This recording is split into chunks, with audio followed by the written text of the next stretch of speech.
Shalom Bapak Ibu, sidang jemaat yang dikasihi Tuhan.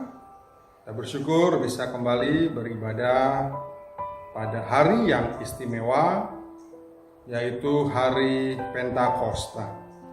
Hari Pentakosta diperingati sebagai hari pencurahan Roh Kudus kepada orang percaya. Disitulah berdirinya gereja, di mana zaman gereja untuk murid-murid dan orang percaya melanjutkan pekerjaan yang sudah dikerjakan oleh Yesus Kristus selama di muka bumi. Itu sebabnya membutuhkan kuasa dan pertolongan lewat kehadiran Roh Kudus. Roh Kudus memampukan orang percaya untuk menjadi saksi Tuhan yang efektif. Dan ini bukan saja diperlukan beberapa waktu yang lalu, tetapi juga untuk perjalanan hidup kita sebagai orang-orang percaya. Hari ini kita mau belajar kehadiran Roh Kudus akan memampukan setiap kita supaya kita berjalan dalam kehendak Tuhan. Kalau Roh Kudus memenuhi dan memimpin kehidupan Yesus, sehingga Yesus menjadi anak Allah yang berkenan kepada Bapa. Dia atau Yesus juga mampu melakukan seluruh kehendak Allah oleh karena pimpinan Roh Kudus memenuhi kehidupan Yesus. Itu sebabnya pada hari ini kita mau belajar tentang salah satu peran Roh Kudus bagi orang percaya, yang terambil di dalam Yohanes pasal 16 ayat 13 yang saya baca demikian. Tetapi apabila Ia datang, yaitu Roh kebenaran, Ia akan memimpin kamu ke dalam seluruh kebenaran. Sebab Ia tidak akan berkata-kata dari dirinya sendiri, tetapi segala sesuatu yang didengarnya, itulah yang akan dikatakannya. Ia akan memberitakan kepadamu hal-hal yang akan datang. Kehadiran Roh Kudus disebutkan oleh Yesus sebagai Roh kebenaran. Apabila Ia datang, yaitu Roh kebenaran, Ia akan memimpin kamu kepada seluruh kebenaran. Inilah peran Roh Kudus dalam kehidupan orang percaya yang akan memungkinkan kita menjalani hidup seperti yang Yesus jalani selama 33 tahun di muka bumi ini. Mungkinkah kita melakukan kehendak Allah seluruhnya? Jawabannya mungkin. Karena kalau Yesus saja melakukan kehendak Allah, maka manusia juga dimampukan oleh pertolongan Roh Kudus hidup dalam seluruh kebenaran. Bukan sepotong kebenaran, bukan sebagian kebenaran, seluruh kebenaran menjadi bagian hidup orang percaya. Di dalam Yohanes pasal yang pertama, ayat yang ke-12, ayat yang cukup terkenal kita baca demikian. Tetapi semua orang yang menerimanya diberinya kuasa supaya menjadi anak-anak Allah, yaitu mereka yang percaya dalam namanya. Bapak Ibu Saudara yang dikasihi Tuhan, ayat yang sudah kita baca juga menjadi ayat hafalan dan ayat yang cukup terkenal bagi orang percaya. Ayat ini seringkali merupakan landasan bagaimana orang percaya untuk dapat selamat, yaitu menerima Yesus Kristus sebagai Tuhan dan Juru Selamat. Tetapi dalam konteks yang sudah kita baca, Dalam Yohanes pasal 1 ayat 12, semua orang yang menerimanya adalah Yesus, diberi kuasa, diberi eksosia, kemampuan untuk menjalani hidup, menjadi anak-anak Allah. Baiklah, kita mundur sejenak. Menerima Yesus yang bagaimana? Di dalam konteks pasal 1 Injil Yohanes, Yesus dimulai di ayat yang pertama. Pada mulanya adalah firman. Firman itu bersama-sama dengan Allah, dan firman itu adalah Allah. Artinya, orang yang menerima Yesus, Yesus adalah firman Allah. Berarti ketika dia menerima Yesus, segenap keberadaan hidupnya terpatri firman Allah. Ada hukum-hukum Allah, ada kehendak Allah di dalam hidupnya yang menghiasi manusia batiniah atau manusia rohnya. Bukan saja Yesus adalah firman Allah, di ayat yang ketiga juga, segala sesuatu dijadikan oleh Dia, dan tanpa Dia tidak ada suatu pun yang telah jadi dari segala yang dijadikan. Berarti kalau ayat 3 berkata segala sesuatu dijadikan oleh Dia, oleh Yesus, berarti Yesus adalah pencipta. Yesus menguasai jagat raya alam semesta.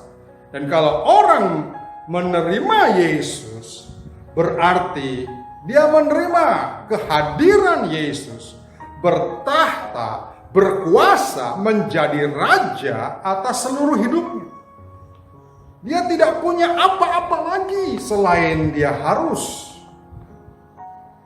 mentaati kuasa yang ada di dalam dirinya.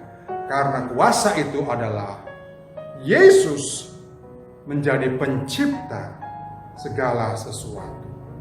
Hidupnya tidak lagi sembarangan, karena dia tahu di dalam hidupnya bukan keinginannya yang berkuasa, tapi ada pribadi yang berkuasa memerintah dan mengendalikan hidupnya.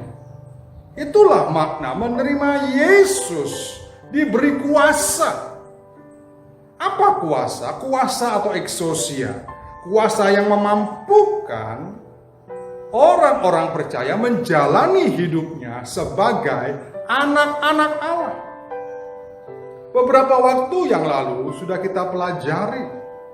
Tidak mudah untuk menjalani hidup sebagai anak Allah. Mudah untuk mengatakan, aku anak Allah, engkau anak Allah. Tetapi, anak Allah bukan hanya perkataan dan pengakuan manusia, tapi adalah sebuah tindakan proses kehidupan yang dijalani hari-hari dari waktu ke waktu sampai pada akhirnya Allah Bapa sendiri mengakui, engkaulah anakku yang kukasih. Anak Allah adalah gaya hidup yang berkodrat ilahi. Ada karakter, ada moral Allah, ada pribadi sifat Allah di dalamnya. Nah, ini Bapak Ibu Saudara, di dalam Yohanes 16 ayat 13. Ia akan memimpin kamu kepada seluruh kebenaran. Ketika dipimpin, maka respon, tanggapan manusia, reaksi manusia seharusnya adalah kerelaan hati. Orang yang dipimpin harus rela hati, tidak dipaksa oleh Roh Kudus, melainkan dia sukarela untuk dipimpin oleh Roh Kudus. Dan dasar dari kerelaan hati adalah mengasihi. Jadi, orang yang mengasihi sesuai dengan apa yang sudah kita pelajari. Yesus di dalam Lukas pasal yang kedua ayat 52. Yesus semakin bertambah besar, bertambah hikmatnya, ia makin dikasihi Allah dan makin dikasihi manusia. Dasar kasih inilah kepada Allah dan kepada manusia, memampukan Yesus menjalani hidup dalam ketaatan dan pimpinan Roh Kudus. Di dalam Roma pasal yang ke-8 ayat yang ke-28, saya bacakan demikian. Sebab kita tahu sekarang bahwa Allah turut bekerja dalam segala sesuatu untuk mendatangkan kebaikan bagi mereka yang mengasihi Dia, yaitu bagi mereka yang terpanggil sesuai dengan rencana Allah. Sebab semua orang yang dipilihnya dari semula, mereka juga ditentukannya dari semula untuk menjadi serupa dengan gambaran anaknya, supaya ia, anaknya itu menjadi yang sulung di antara banyak saudara. Kita tahu sekarang Allah turut bekerja.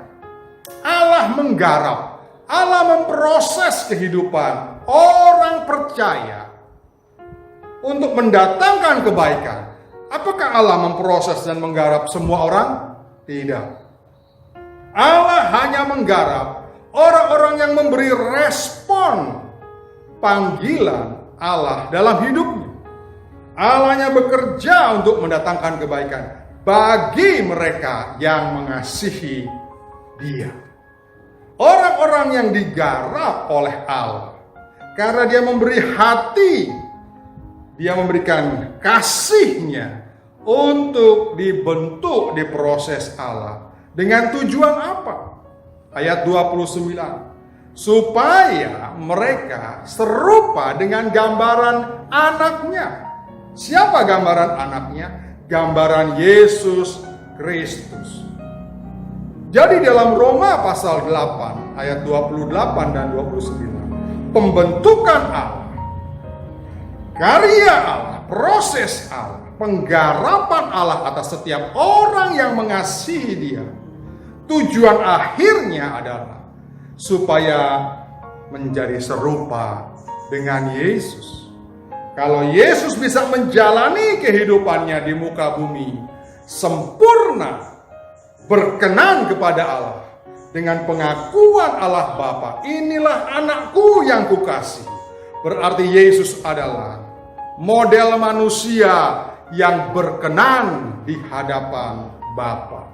Yesus adalah contoh teladan, prototipe manusia sejati yang diidealkan oleh Allah.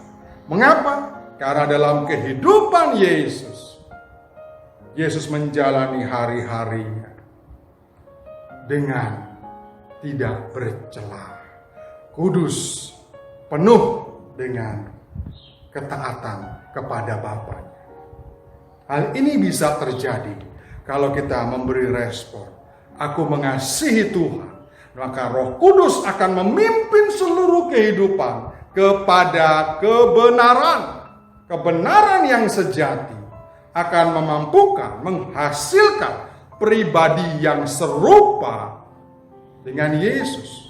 Apa yang sudah Yesus jalani selama 33,5 tahun hidupnya di muka bumi, bisa Bapak Ibu Saudara kita semua jalani kalau memang kita rela untuk dipimpin oleh Roh kebenaran. Sehingga pada akhirnya Lukas 2 ayat 52, Yesus bertambah besar, usianya bertambah, hikmatnya pun bertambah. Bukan hanya fisiknya yang bertambah, tapi juga rohaninya. Ia makin dikasihi Allah, ia makin dikasihi manusia. Mengapa makin dikasihi Allah? Karena Yesus tidak punya ruang dan waktu untuk pembangkangan, untuk pemberontakan, untuk ketidaktaatan kepada Bapa. Hatinya dipenuhi dengan kasih-Nya kepada Bapa, sehingga yang ada dalam hidupnya, spirit dan gairahnya, seperti yang Dia katakan, makananku ialah melakukan kehendak Bapakku. Makanan Yesus, spirit dan gairah Yesus, kebutuhan utama Yesus adalah melakukan kehendak Bapanya. Itu sebabnya Allah makin mengasihi dia. Dan dia juga, Yesus makin dikasihi manusia. Mengapa Yesus makin dikasihi manusia? Karena dalam hatinya Yesus, dalam hidupnya Yesus, dalam pikirannya Yesus, tidak ada unsur-unsur yang menjahati sesamanya. Dalam diri Yesus yang ada adalah bagaimana hidupku supaya menyenangkan sesamaku. Dia tidak mungkin hidup curang, menjahati sesamanya, menipu sesamanya, dengki sesamanya. Dia tidak mungkin bahkan niat membenci, yang termasuk pembunuhan terhadap sesamanya. Karena itu dia dikasihi manusia. Karena dia melakukan hal-hal yang ingin manusia lakukan terhadap dirinya. Bapak Ibu Saudara yang dikasihi Tuhan, inilah peran Roh Kudus dalam kehidupan orang percaya. Dalam peristiwa Pentakosta, Allah Bapa tahu bahwasanya orang-orang percaya membutuhkan pertolongan Roh Kudus untuk memimpin kehidupan mereka dalam seluruh kebenaran. Seluruh kehendak Allah bisa dilakukan bukan karena kekuatan kita sendiri, tapi ada kuasa yang bekerja, yang memampukan, yang menolong kita menjalani kehidupan sesuai dengan apa yang Bapa kehendaki. Kalau Yesus bisa, dia sebagai model dan contoh kita, maka Alkitab katakan, ikutilah jejak Yesus sebagai teladan kehidupan orang-orang percaya. Mari Bapak Ibu Saudara yang dikasihi Tuhan, kalau Tuhan serius menggarap kita, respon kita juga seharusnya, aku mau serius digarap oleh Engkau. Aku tidak mau main-main lagi, karena Tuhan sudah memberikan pertolongannya supaya kita bisa menjalani kehidupan seperti yang Allah kehendaki. Jadi dalam Yohanes 1 ayat 12, semua orang yang menerimanya, menerima Yesus sebagai firman Allah, menerima Yesus sebagai penguasa dan pencipta, menerima Yesus sebagai terang yang menjalani jalan-jalan hidupnya dan terang kehidupan yang bisa membedakan mana yang jahat, mana yang baik, mana yang benar, mana yang salah, mana yang berkenan kepada Allah, dan mana yang tidak berkenan kepada Allah.